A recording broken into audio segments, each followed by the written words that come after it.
Bonheur intense, joie infinie, émotion totale. Le stade Louis II est en état de grâce. Monaco vient d'éliminer le Real Madrid. Un exploit, un miracle, à en perdre la raison. Je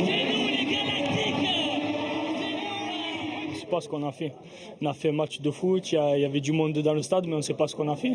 On est des gamins et arriver en demi-finale et battre le Real Madrid en quart, pour nous c'est magique.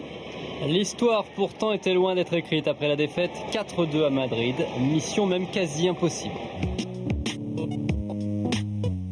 Mon beau-frère et mon ami sont allés se promener vers leur hôtel et c'est vrai qu'à 1h ils prenaient le café sur une belle terrasse avec un beau soleil, donc voilà, moi ça m'a foutu les boules, quoi. La rage face à la décontraction, voire la nonchalance. Trop sûrs de leurs faits et de leur avance, les Madrilènes ont péché par suffisance, surtout après l'ouverture du score de Raúl.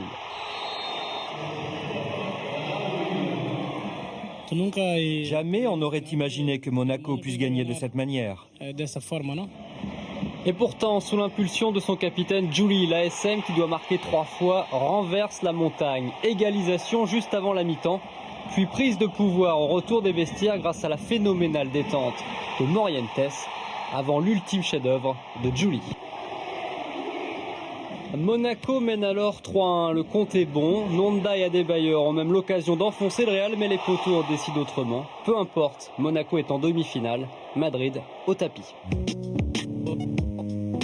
Qualification héroïque pour Monaco, endetté à hauteur de 53 millions d'euros. Élimination dramatique pour le Real et son budget de 250 millions d'euros. La presse espagnole écorne les Galactiques. Bienvenue sur Terre pour As.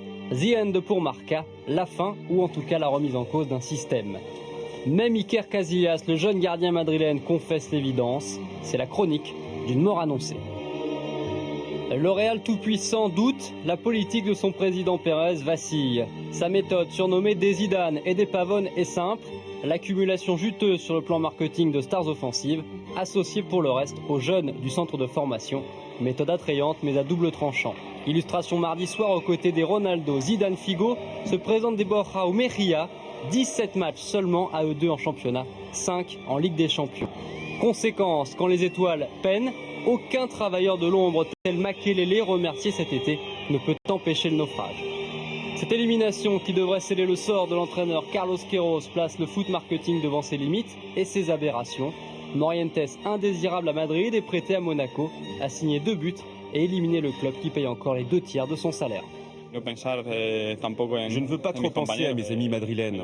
C'est dur pour eux car ils visaient le même objectif que nous, mais là je dois profiter de notre situation. C'est la seule chose qui doit compter.